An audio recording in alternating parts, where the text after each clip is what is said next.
es la principal causa de invalidez en todo el mundo y el tratamiento puede llegar a ser costoso, inefectivo y perjudicial. Hoy hablaremos de lumbalgia y los mitos alrededor de ella.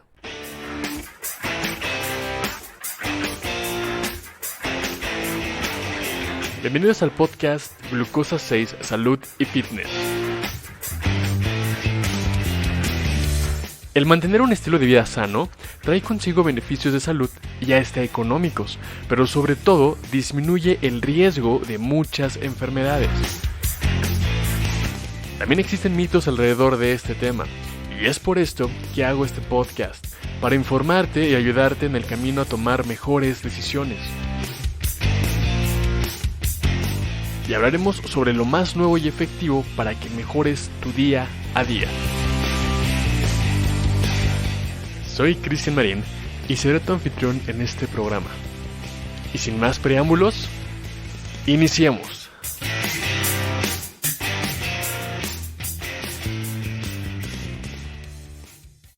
Hola amigas y amigos, bienvenidos nuevamente a un programa más de Glucosa 6, Salud y Fitness. El día de hoy vamos a hablar sobre lumbalgia y cuáles son las principales causas e inclusive cuáles son los mitos que se encuentran alrededor de este tema. Un tema que por lo demás es muy común, es muy recurrente inclusive en la consulta, pero también en muchas ocasiones hay como una expectativa alrededor de este tópico. Y esto es porque genera como mucho miedo en algún punto. Miedo que llega a ser motivado por gente que ha tenido el dolor, gente que ha visto de cerca e inclusive médicos y hasta alguna farmacéutica y comerciales que pueden llegar a ver en la televisión o en los medios. Esto al final lo que llega a provocar es que el miedo hacia la lumbalgia aumente. Pero bueno, antes de continuar como la cuestión de por qué se presenta la lumbalgia, cuáles son los mitos de la lumbalgia, tenemos que iniciar por definir qué es la lumbalgia. Pero antes de continuar este punto, quiero presentarte al patrocinador del día de hoy. Médico Sport es una clínica de medicina del deporte y rehabilitación física que utiliza el ejercicio como eje fundamental para la atención de sus pacientes con diversas terapias físicas para que de este modo puedan regresar más rápido y mejor a sus actividades usuales. No importa que vengan por una lesión del deporte o una lesión por la práctica de la vida diaria. Si quieres recuperarte bien, si quieres recuperarte rápido, acude a Médico Sport. Si te comunicas con ellos y dices que escuchaste una promoción en Glucosa 6 Salud y Fitness, te harán un descuento del 25% en tu primer consulta y 10% en el total de tus terapias. Médico Sport, regresa más rápido y mejor. Bien, pues como te comentaba, la lumbalgia es un padecimiento que conlleva grandes repercusiones económicas, sociales y se ha convertido en una de las principales causas de incapacidad laboral a nivel global. Cuando ocurre el dolor en la parte baja de la espalda, se genera miedo sobre factores de riesgo o causas que pueden desencadenar esta lumbalgia o este padecimiento. Sin embargo, el diagnóstico también, debo de comentarlo, no es sencillo. Y para que tengas una idea, más o menos alrededor del 90% de los casos de lumbalgia no tienen algún tipo de lesión demostrable, por lo que el problema se cataloga como una lumbalgia específica. El tratamiento es diverso, pero se enfoca principalmente en ejercicios, algunos movimientos que pueden ser, a mi punto de vista, como mucho el eje del tratamiento. Sin embargo, vamos a hablar sobre los factores de riesgo y también sobre algunos, te comentaba, muchos mitos, diversos mitos alrededor de este tema. Y como parte de las creencias que no son las más adecuadas, también tenemos algunas alteraciones como por ejemplo el ausentismo laboral. Muchas personas, pues es que también es obvio. Imagínate tener un dolor que no te permite levantarte ni siquiera de la cama y que tengas que sentarte y te duela. Y si te paras, te duele. y si te sientas, te duele. Y entonces es una molestia que está contigo todo el día, que no te permite incorporarte, pues obviamente pues difícilmente va a ser fácil que alguien vaya a trabajar. Esto causa justamente el ausentismo, es muy común. También invalidez. Una persona con lumbalgia que no se puede parar, no se puede hacer cargo de sí misma, necesitará de alguien más para que le ayude a hacer sus actividades cotidianas. Simplemente, por ejemplo, acercarse la ropa, acercarse comida, difícilmente lo va a poder hacer porque no se puede trasladar. ¿Qué más? Dolor. Es un dolor que es constante, que puede llegar a ser incapacitante, justamente como te lo estoy comentando. Y otro problema que también es recurrente es los tratamientos. Muchas ocasiones hay tratamientos, por ejemplo, analgésicos o desinflamatorios que no son tan necesarios para tratar la lumbalgia. Hay otros medios para poder tratarlos. Y en algún momento cuando se requiere o que la lumbalgia ya llega a ser crónica, se puede llegar a buscar soluciones más invasivas, que no necesariamente son las más efectivas. ¿Qué es la lumbalgia? Ya te dije de cuánto se presenta, más o menos a quién afecta, pero todavía no sabemos qué es la lumbalgia. Bien, ¿de qué estoy hablando?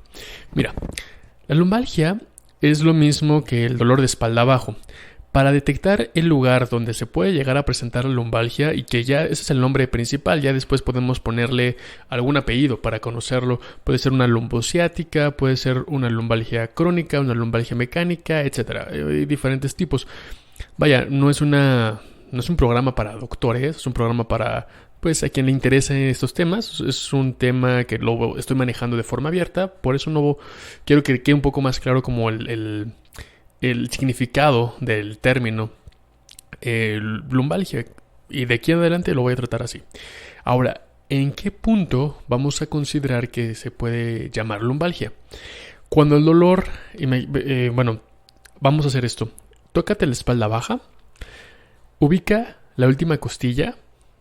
Donde está la última costilla, sigue el trayecto hacia abajo, hacia donde está la cadera, y todavía puedes seguir un poco más sobre tu glúteo hasta donde termina el glúteo, que es el pliegue del glúteo. Toda esa zona, desde el pliegue del glúteo hasta la última costilla, es la zona lumbar. O más bien es donde puede presentarse la lumbalgia. La zona lumbar es más bien desde donde inicia la cadera hasta la última costilla. Pero las diversas presentaciones de lumbalgia pueden ser toda esa zona, ¿de acuerdo? Inicialmente. Ahora, el dolor puede ser desde donde inicia costillas hasta cadera, donde inicia costillas hasta pliegue glúteo, o inclusive puede presentarse con adormecimiento de piernas, falta de fuerza, pero bueno, eso ya son otras cuestiones más graves. No vamos a hablar de ese tipo en esta ocasión. En esta ocasión, las principales molestias o situaciones serán donde aparece la lumbalgia desde la última costilla hacia el pliegue del glúteo, ¿de acuerdo? Bien, ahora, te comentaba que la mayoría de los casos sí llegan a ser molestos. Más o menos el 90% de las presentaciones de lumbalgia pueden ser incómodas, que son las más comunes, pero no necesariamente son las más peligrosas. Y del 100% de personas que tienen lumbalgia, solamente el 10% es necesario que se atienda por un especialista. Especialista ya vemos algún ortopedista, algún cirujano de columna, porque son padecimientos que requerirán en algún momento alguna intervención quirúrgica. Ahora, ¿cómo se clasifica la lumbalgia?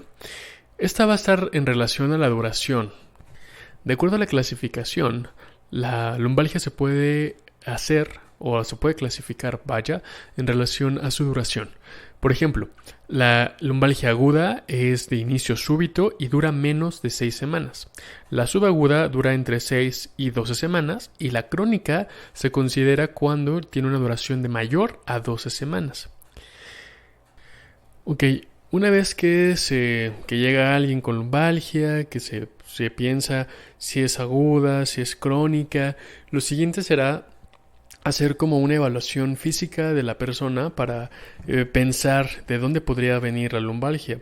Ya sea que sea, mecánica, que sea alguna compresión del nervio, que sea solamente pasajera o que no sea nada, que no sea nada grave, por ejemplo. Entonces, esto se va a hacer con algunas maniobras que van a provocar se van a hacer con la intención de provocar irritación del nervio inicialmente. Si se hacen las maniobras y no se irrita el nervio, eso es primero buen punto porque indica al doctor o al médico que no es una situación grave. Si en alguna de esas maniobras el médico descubre que hay como molestia o dolor, entonces ya considerará qué tipo de estudio requerirá el paciente para poder darle seguimiento. En la mayoría se puede presentar que como el dolor está muy en agudo, puede ser como algo a veces inespecífico en algún momento, cierto punto, pero la mayoría sí es como muy claro. Si averiguas si es una cuestión de compresión del nervio, una radiculopatía, o si es más cuestión mecánica, que puede ser una cuestión muscular o estructural, que es lo más común. Una vez que se hace el diagnóstico, que se solicitan los laboratorios en caso de que sea necesario, pues se procede al tratamiento. ¿Qué es lo que se da de tratamiento? Lo más común es que se den medicamentos para quitar el dolor, para desinflamar y relajantes musculares también funcionan. Bueno, y en algunas ocasiones hasta terapia psicológica. Esto con la intención justamente de relajar a la persona, porque también se sabe que el estrés, depresión, son factores muy importantes y de mucho peso para que aparezca la lumbalgia. Pero bueno, vamos a lo que sigue. O sea, la parte como más interesante del día de hoy prácticamente pues son los mitos alrededor de todo esto. Como ya te habrás dado cuenta hasta el momento, hay muchas ideas, muchos puntos de vista alrededor de la lumbalgia y la cuestión es que, pues a final de cuentas, quien puede llegar afectado un poco más, pues va a ser el paciente. Me permito, te voy a hablar sobre un artículo que está muy reciente. Pues acaba de salir justamente en diciembre del 2019 y te estoy hablando de que yo estoy haciendo el programa en enero de 2020. Entonces, vaya, prácticamente el artículo está recién salido. Antes de llegar a los puntos importantes o mitos alrededor de la lumbalgia, quiero que tomes en cuenta algunas cuestiones como, por ejemplo, la respuesta del comportamiento. Vamos a entrar un poquito como en la cuestión psicológica, porque también eso es muy importante. Es verdad que muchos padecimientos son como cuestiones corporales, sin embargo la cuestión mental también es muy importante porque tiene efectos en el cuerpo. Si una persona se siente muy estresada, va a expresarlo en el cuerpo y por el contrario, si una persona está relajada, también el cuerpo lo expresa y así es como se sentirá y así es como se verá. Habiendo dicho esto, tenemos algunas creencias que no van a ayudar de mucho y que inclusive pueden llegar a provocar comportamientos de poca ayuda. Y así como, bueno, como resultado es que van a evitar algunas situaciones. Por ejemplo, el movimiento. Como una idea principal es que la gente no se mueva, obviamente para evitar dolor. Inicialmente es como un efecto desencadenado por la molestia. Obviamente si tú no te mueves no hay dolor y si no hay dolor pues estás bien. Pero aquí en este caso no hay que pensar en provocar el dolor, más bien hay que pensar en el movimiento que va a ayudar más que no hacerlo. Inclusive también si esas creencias limitan el significado o más bien el beneficio de algunas actividades como te decía, actividad física, actividades sociales como salir, caminar, convivir, inclusive ir al trabajo. Es común que, como te comentaba en un inicio, como hay dolor, pues se evite hacer las actividades cotidianas. También llevan a estas creencias, pueden provocar también que se tengan como algunos comportamientos de protección.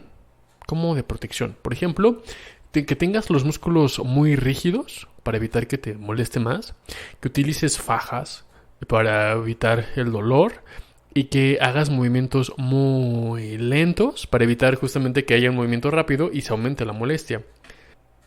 Bueno, esto puede llevar a una persona a que entre a un círculo vicioso y entonces provocar que el dolor continúe y sea recurrente.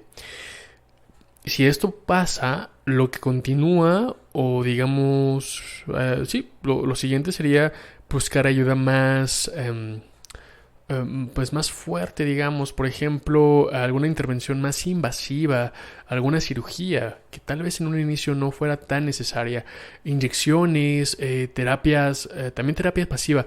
Terapia pasiva es cuando se aplican ultrasonido, TENS, infrarrojo, que es terapia sin movimiento. La terapia activa la conocemos cuando introducimos ejercicio, ¿de acuerdo? Entonces la terapia pasiva funciona, pero no es tan efectiva. Vamos a ver después también qué más. También se cree que la lumbalgia puede estar provocada por alteraciones estructurales, y entonces, aparte de la cirugía, podemos llegar o se puede llegar a solicitar, por ejemplo, alguna infiltración de células madre. Hay casos, infiltración de plasma rico en plaquetas, cosas que no son necesarias para esta entidad. Entonces, entonces no siempre es tan bueno como tener algunas acciones, porque a final de cuentas no van a beneficiar de mucho. Otros efectos, otros puntos que tenemos que tomar en cuenta son la respuesta psicológica a este tipo de creencias. Por ejemplo, esas creencias pueden llevar a tener un estado de mente negativo alrededor de la lumbalgia. Como consecuencia nos va a llevar a estar atentos todo el tiempo del dolor. ¿Qué voy a hacer para que no me duela? Híjole, tengo que caminar despacio para que no aparezca el dolor. Ay, pararme de la cama, no, mejor no me paro. Caminar, no, qué dolor. Subirme al auto aunque no maneje, no, estás pero sí mal. Son creencias que pueden llegar a presentarse y como consecuencia puede poner a una persona en un estado de desconfianza, un estado de alerta todo el tiempo, y va a terminar con depresión, ansiedad y estrés. Entonces, ese es otro punto también importante. Ahora, tomando esto en cuenta, vamos a hablar sobre pues cuáles son las creencias negativas, y son 10 mitos alrededor de la lumbalgia, que son de los más comunes. El primer mito es que la lumbalgia usualmente es una condición médica muy seria. Aquí la cuestión es que no es una cuestión médica seria. Te lo decía en un principio. La mayoría de los padecimientos de lumbalgia son lumbalgias, digamos, muy light, muy tranquilas. No son fuertes. El otro 10% restante son lumbalgias causadas por otro tipo de padecimientos que, te decía, requiere de una atención ya inclusive por un especialista inclusive en espalda, e inclusive podría llegar a hacer cirugía. Pero el 90% no, son dolores que se pueden tratar y que pueden tener, o que tienen mucha opción a tener éxito, que no sea algo fallido. Mito número 2. La lumbalgia puede presentarse de forma persistente y deteriorar el estado o la calidad de vida de una persona posteriormente en su vida. La verdad es que tampoco. La lumbalgia sí es muy molesta y es muy incómoda, sin embargo no significa que una vez que se presenta se va a estar presentando constantemente. Tampoco significa que si a los 30 años tienes lumbalgia o a los 20, a los 50, 60, 70, la lumbalgia va a ser cada vez mayor y va a ser más incapacitante. No es necesario. No, tampoco se han encontrado estudios que hablen de eso. Mito número 3. La lumbalgia persistente siempre está relacionado con daño al tejido. Vaya, existe justamente un estado como de negación o como una mala creencia en relación a que la lumbalgia es consecuencia de un golpe, una caída, y esto puede provocar que la persona entre en un estado de pensamiento negativo y que la recuperación pueda ser baja, o más bien la expectación de la recuperación llega a ser baja, porque si una persona cree que está lesionado, que el músculo, que algo en esa zona está alterado, entonces probablemente me vaya a costar mucho trabajo recuperarme. Eso es lo que se puede llegar a pensar. Y entonces, pues va a ser como una situación en donde va a ser una barrera que no va a permitir que el dolor ceda y por el contrario va a estar ahí presente y activo. Mito número 4. Las tomografías son siempre necesarias para detectar la causa de la lumbalgia. No, la verdad es que tampoco. No funcionan para determinar el pronóstico del episodio que está actualmente provocando la lumbalgia, y que tampoco nos va a decir si en un futuro esta lumbalgia va a tener como alguna incapacidad, o más bien va a ser incapacitante, ni tampoco va a decir si va a tener un resultado positivo para la persona. No funciona tanto, a menos que se considere o se piense que un padecimiento de lumbalgia en ese momento es muy grave, será necesario. Si no tiene otros datos clínicos, la verdad es que no tiene mucho caso hacerse un estudio como tipo resonancia o una tomografía, y que por el contrario aquí lo que va a suceder es que va a recaer en el bolsillo del paciente, porque aquí en México una tomografía está alrededor de entre 3,000 y 6,000 pesos promedio, dependiendo del lugar donde se realice, pero 3,000 pesos así nada más para ver si hay alguna molestia, no considero que sea una inversión necesaria. Porque como te digo, a menos que el criterio de tu doctor lo indique. La mayoría de las ocasiones no es tan necesario. Mito número 5. El dolor relacionado con el ejercicio y el movimiento siempre es una señal de que hay daño a la columna, y es también una señal o un aviso para parar inmediatamente o modificar la actividad. Más bien la verdad es que el ejercicio que es dosificado, que es graduado, y el movimiento que se realiza en todas las direcciones es seguro y es muy saludable para la espina.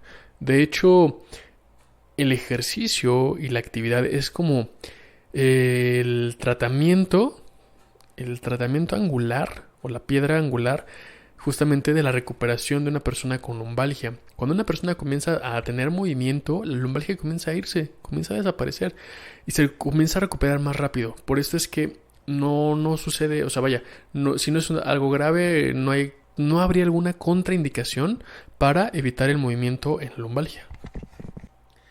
Mito número 6. La lumbalgia es causada por una postura pobre cuando nos sentamos, estamos de pie o levantamos algún objeto. La verdad es que la postura de la columna durante el estar sentado, estar de pie o levantar algún objeto, por ejemplo, que esté en una caja y tú te pones en cuclillas para poder levantar esa caja, no predice la intensidad de lumbalgia y tampoco predice cuánto va a durar la lumbalgia. Entonces, no es un muy buen predictor. Mito número 7. La lumbalgia es causada por un core débil. El core es un grupo de músculos que se encuentran en el abdomen, en el perineo y en la espalda, y que justamente van a ayudar a que la parte media del cuerpo esté con una buena postura.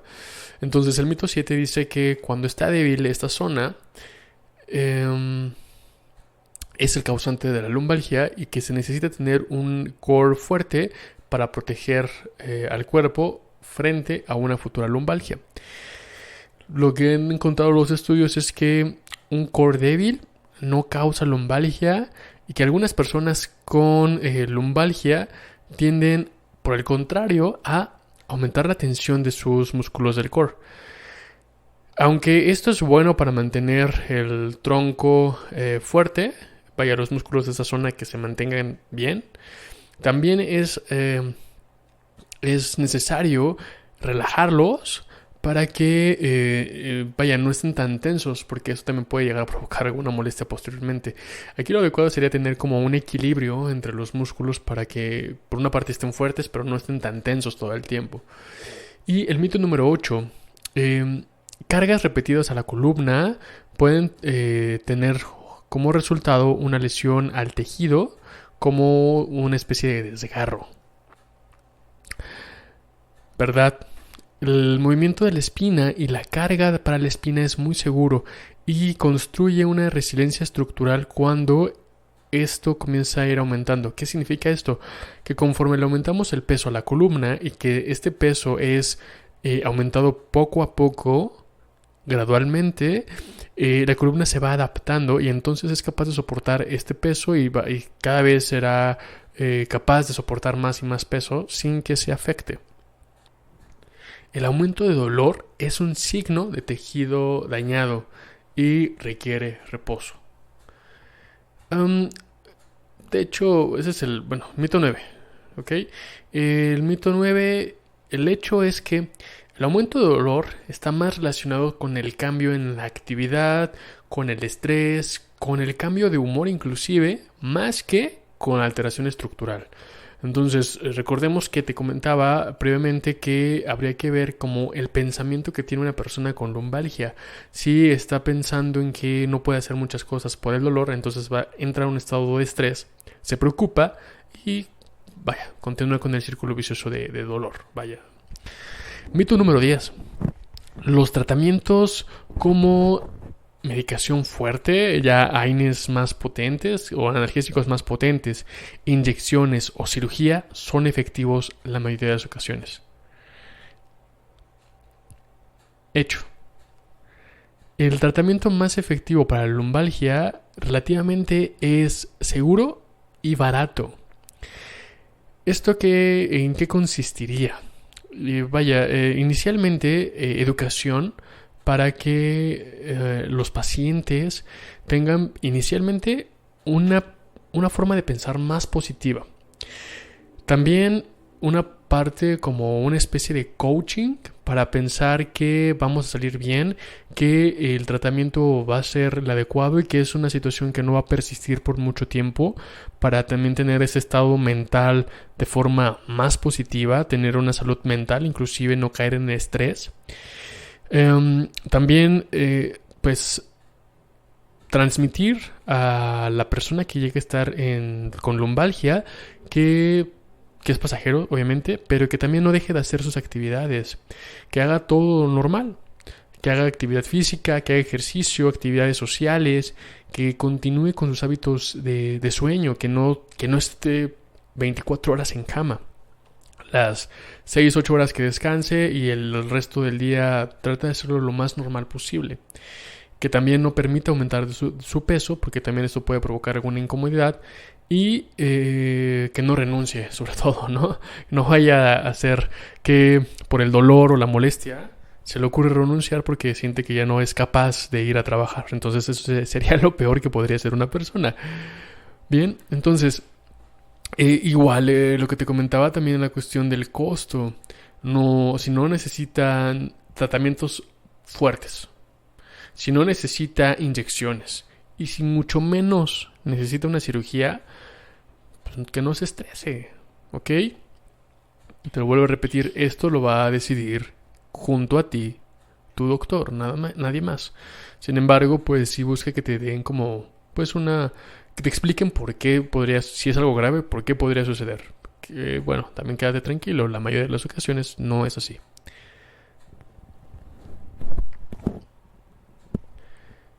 Perfecto, y pues son hechos justamente en donde hablamos de la lumbalgia, que es una situación súper, súper común, y lo que me gustaría que te llevaras del día de hoy es pues prácticamente que no es una situación grave, punto número 1, punto número 2, que es el tratamiento seguro y accesible, no tiene que ser caro. Punto número 3, si el tratamiento que te están dando incluye movimiento, está excelente. Punto número 4, no todas las lumbalgias tienen que ser operadas. Y punto número 5. Si tienes lumbalgia, mi recomendación es que acudas con, pues, si quieres atenderte rápido, pues puedes ir con un médico especialista. No necesariamente un cirujano de columna. Ojo, para ellos los dejamos para después, en caso de algo grave. Inicialmente puedes ir con un médico rehabilitador, puedes ir con un médico del deporte, puedes ir con un fisioterapeuta, también ellos son excelentes para tratar lumbalgias. Puedes acudir con tu médico familiar, con tu médico de cabecera. No es necesario que vayas inmediatamente con un ortopedista, aunque también podrías ir con él inicialmente. Sin embargo, algo que también no te mencionaba es que una lumbalgia tampoco requiere de radiografías. Por lo general, en la evaluación clínica es suficiente para atenderse. Y una radiografía no te va a indicar nada a menos que hayas tenido un antecedente de algún trauma fuerte, alguna semana, algunos días antes de la evaluación. Si no tuviste golpe fuerte, alguna caída intensa o algún trauma cercano en algunos meses, una radiografía no te va a servir de mucho porque no hay algo que lo pueda o que pudiese provocar la molestia. Entonces, solamente vas a gastar en un estudio, en la evaluación. Recuerda esto, también es súper importante.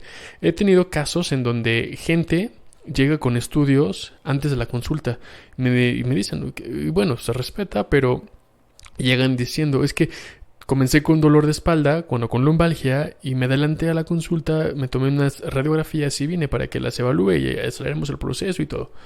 Ok, está bien, se preocupan, sin embargo, pues ya gastaron antes.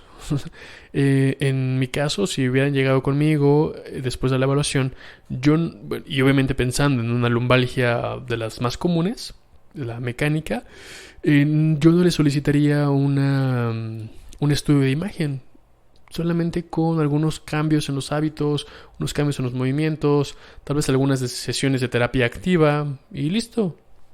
Sería lo más efectivo. Obviamente, si después de estas atenciones iniciales no hubiera mejoría, entonces ahora sí ya se considera hacerse algún estudio más específico y posteriormente referirlo con el especialista del área, el cirujano de columna, el ortopedista, vaya, tenemos diferentes opciones. Entonces, bueno, pues con esto me despido. Espero que te haya gustado el programa. La verdad es que a mí me gusta mucho hablar de estos temas. Si tienes alguna otra idea o alguna otra inquietud sobre lo que quieras que platiquemos, ya sabes dónde puedes encontrarme. Recuerda que puedes encontrar el programa en Facebook. Está la página en Facebook @glucosa6.com, que está también en la página de internet que es www.glucosa6.com. También tenemos el correo electrónico que es cristian@glucosa6.com. Y bueno, vaya, si tienes alguna duda, alguna pregunta, puedes escribirla a través del Messenger, puedes inclusive grabarla y mandarla, eso estaría genial, porque así también, si tú estás de acuerdo, podemos reproducirla aquí en el programa. Y así nos ayuda para que más gente, si tiene esa misma duda, podamos resolverla y al mismo tiempo ayudamos a más personas. Recuerda que la intención de este programa es ayudar, compartir y eliminar mitos. Por cierto, si quieres saber o conocer el artículo de donde saqué alguna información de lo que platiqué el día de hoy, no olvides meterte a las notas del programa porque ahí lo vas a encontrar. Y por último, pues si te ha gustado el programa, compártelo y dale me gusta. Puedes darle 5 estrellas en iTunes, puedes darle me gusta y seguir desde el reproductor donde me estás escuchando. Si también de pronto lo estás viendo en YouTube, adelante, por favor, suscríbete a la página. Y pues vaya, nos vemos en el siguiente episodio. Bye.